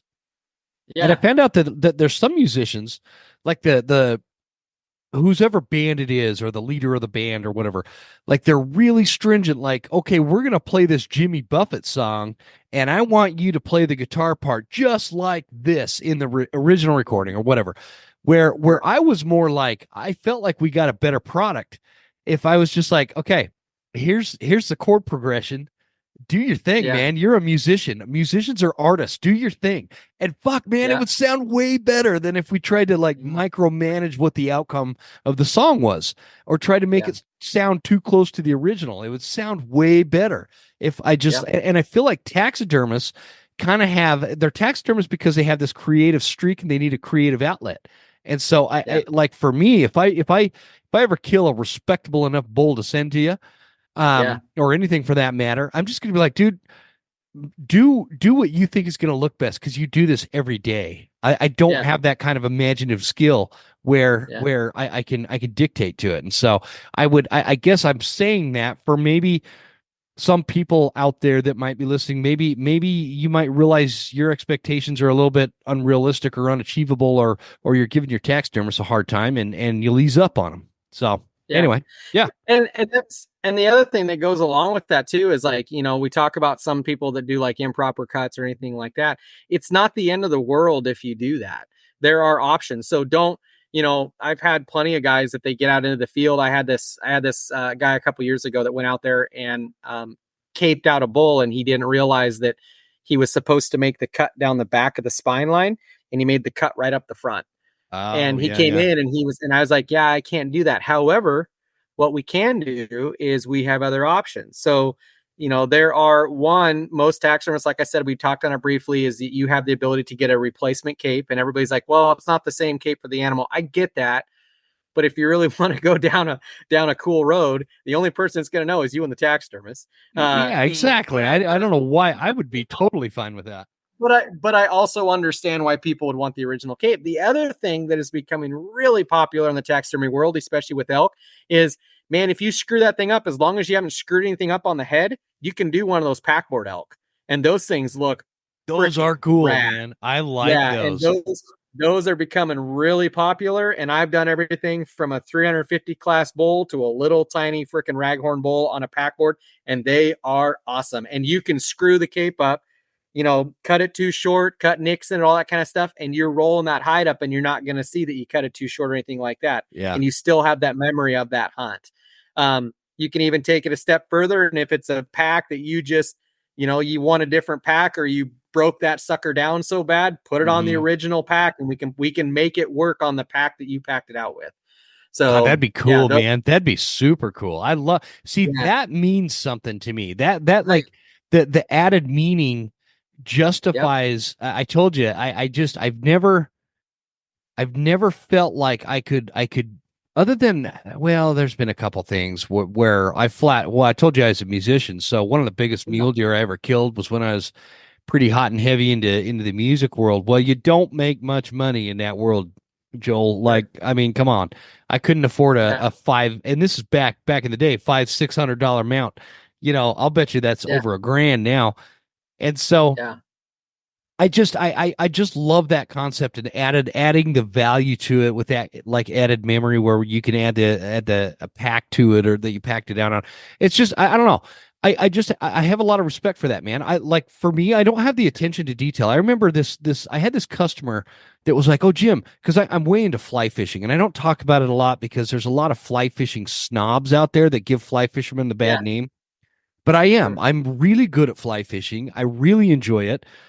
And I had this customer that was like, he was tying his own flies. And so for a while I was buying flies from him, and he's like, Jim, come here. Let me show you how to do this, man. You tie your own flies. And I told him, I'm like, Tom, man, I will never be the kind of guy. I don't have the personality to sit down at a table with your goofy little eyeglasses and tie my own fly. I don't have that kind of discipline.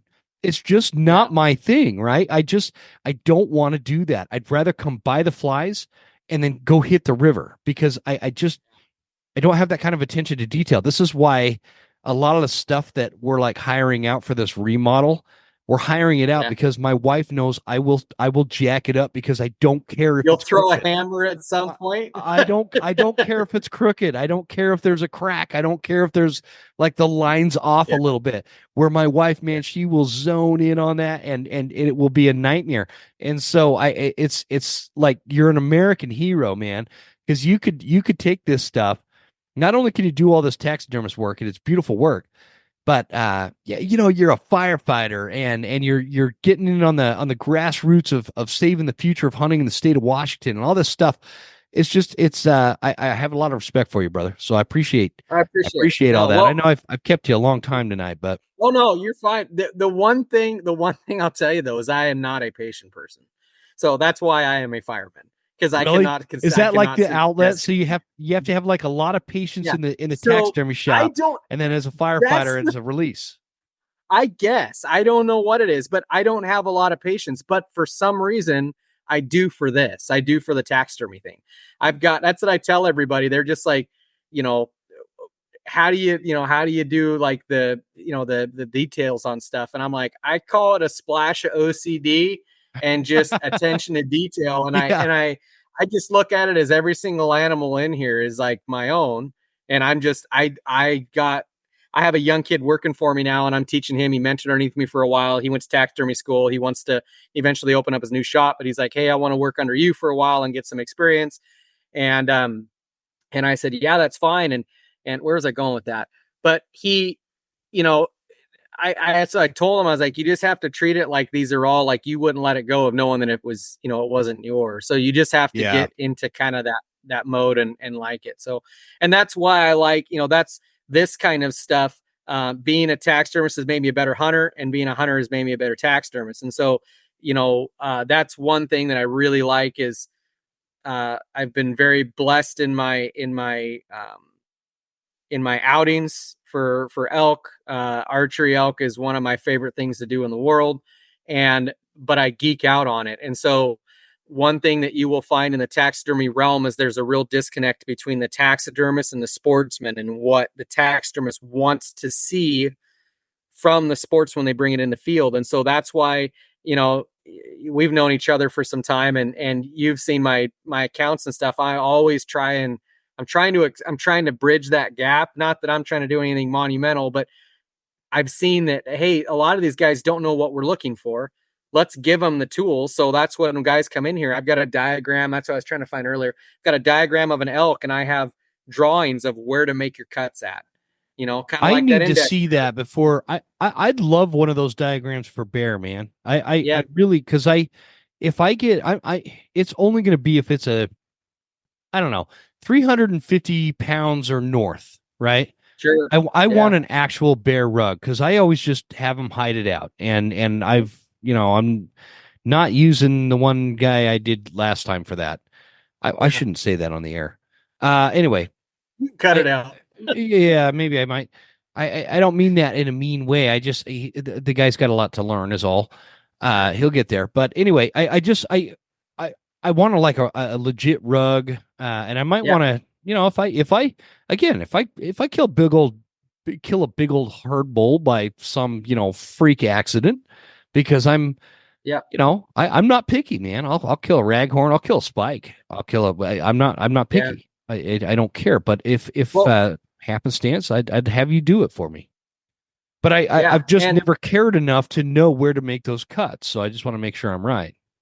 Yeah, and that's the thing, is that people just do that, and that was one thing. I think the only thing we really didn't touch on was the which once you get the capes off the animal, we kind of talked about it in the meat thing of it, but make sure that when you guys get the capes off those bulls and you're out in the field, lay that cape out and let it air out and let it cool off.